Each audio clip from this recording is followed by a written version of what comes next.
Hello, folks, this is Rajiv Surya, and you are watching the episode 2 of How to Boost Your Creative Confidence. Check it out, guys. So, the first is to start embracing failures. How many of you think that you are somewhere in this ecosystem of failure culture? A culture which actually embraces or degrades failures. Which of the phase are you in, green or red? You can let us know in the comments. From childhood, some things have been told to us about failures.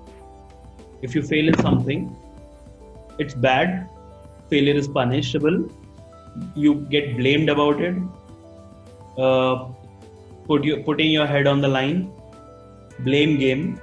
And where there is another culture of green, which I'm talking about, failing is learning, taking it positively. Failing is a synonym of trying.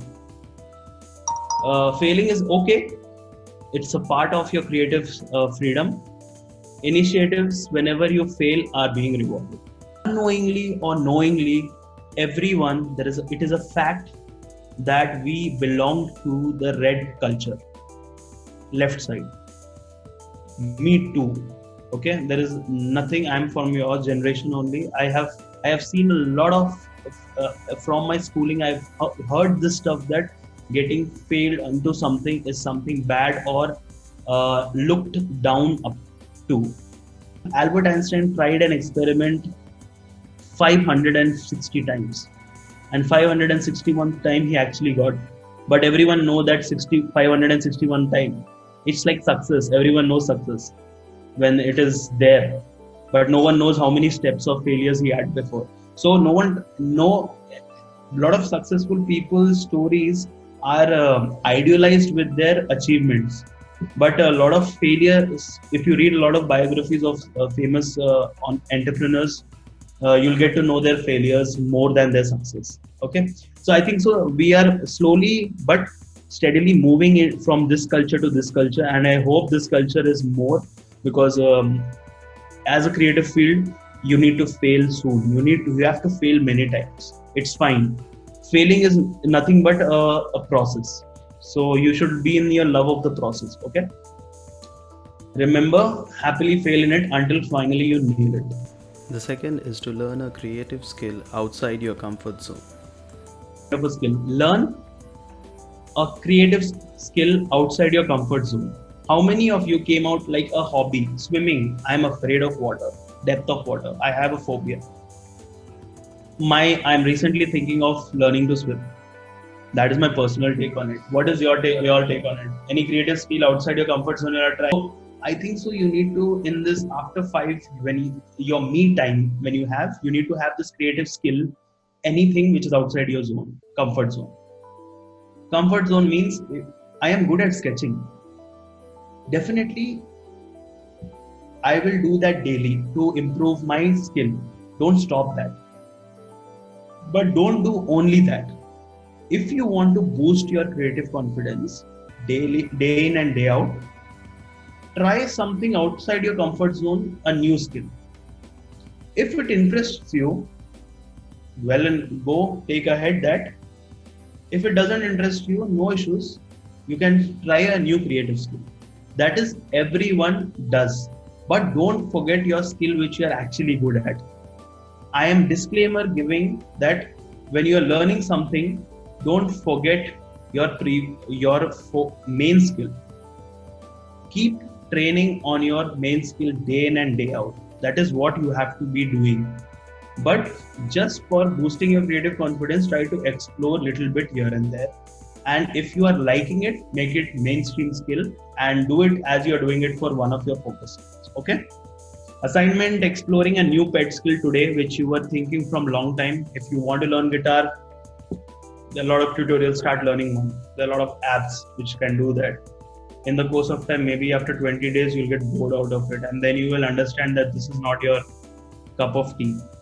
So it's fine. Exploration is one of the key phase in creative fields, but keep your major creative field live every day and keep practicing it. Okay. The third one is Tell a story in just 6 words. This is one of my favorite things because my favorite hobby is writing. I like writing. I write blogs. I do researches. So that is one of my favorite skills. So I recently understood that there is a trend of minimal writing on digital platforms or etc. And I thought that how a daily habit can change that. So if you see, I have given some example. Tell a story in 6 words. You tell a story in just 6 words, and that 6 words should tell a gist about anything. Okay, so I example I took take some famous movies, okay, and try to convert it into 6 words. Do that, it's fun. And also take some 10 movies today and played a game with your friends online or anywhere of idea. Avatar, a new world named Pandora exists. Titanic love story on a drowning ship. Bahubali, good and evil portrayed by brothers. So try to keep it 6 words and try to utilize the 6 words totally, because in that 6 words you need to tell a small summary of the story. Okay. How this will help is that whenever you're building any resumes or portfolios or etc., you will build an habit of making your content minimal day by day. Do this for 22 days and you'll get an idea that resume में pointers कितना छोटा लिख सकते हैं, या फिर how short I can write a description for my introduction page on my portfolio website. Let's start with that starting point. Okay, that's an assignment. Play a game with your friends, and if you play a game, do share that on Instagram, etc. Let people see that this is an assignment or this is a habit. Get going. How many of you found this interesting? Let me know in the chat. The fourth one is to create mood boards. Words, and like example graphic design, I can create a different under graphic design. I can create a keyword called high contrast. That is one keyword, or bold is one keyword. So you need to get these attributes or keywords correct to make any mood boards. Okay, example, I'll take a step back and I would say try building mood boards on the basis of attributes. Okay, take a presentation or a PPT.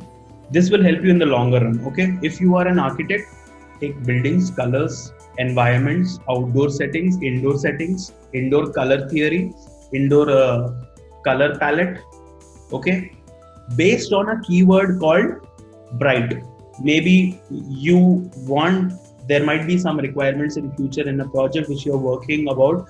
The client might ask about bright colors or lively interiors. So then you can come back to this presentation of mood board where you created all of this, and you can see what your influences or your interests were in this category of keyword. Makes sense? So actually, it's basically a visual alignment towards your thought process or thought keywords. Okay? It aligns you towards your keywords. That keywords I'll be telling you in the next 14th point of our slide. Create a mood board of a recent project which you're working on with at least minimum 3 keywords. Okay. The fifth one is to create word mood boards. Let's go to word mood boards. How many of you know this kind of mood boards? Let me know in the comment section. Another thing is that if you're working on projects or personal projects also, both, you need, whenever you are researching, you need to ask people about what you think or what your expectations is from the solution. Think about words which can lead you to that. Like example, we did a keyword analysis, a keyword brainstorming session in our workshops of research with a client. We just asked them some questions about what expectations are, which benchmarks do you see in the industry. So the clients were telling about Uber. So we asked about, we can't take a keyword Uber, right? They are seeking a solution like it should look like Uber. So looking like Uber platform, you need to take the correct keywords. So we asked them another associating question, that what do you like in Uber's platform? So they talked about minimal. That is a good word to go with, which you can see it in my page over here. The next point which they came up was about Boldness, definitely boldness is a very good term to start with, which can give you clues how to choose your font, how to choose your layout, how to choose your colors, how to choose your images, etc. Funky, genuineness, glamorous, graphic, handcrafty.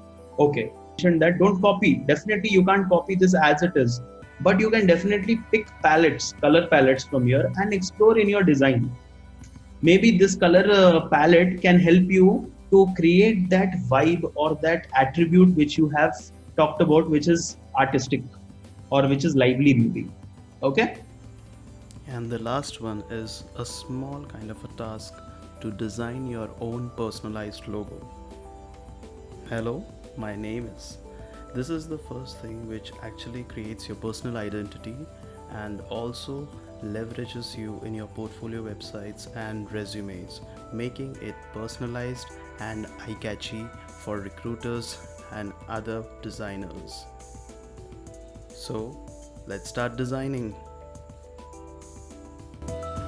So, hey folks, hope you found this video valuable. Do subscribe to my channel for more content which will be valuable for more designers. Thank you, folks. See you soon.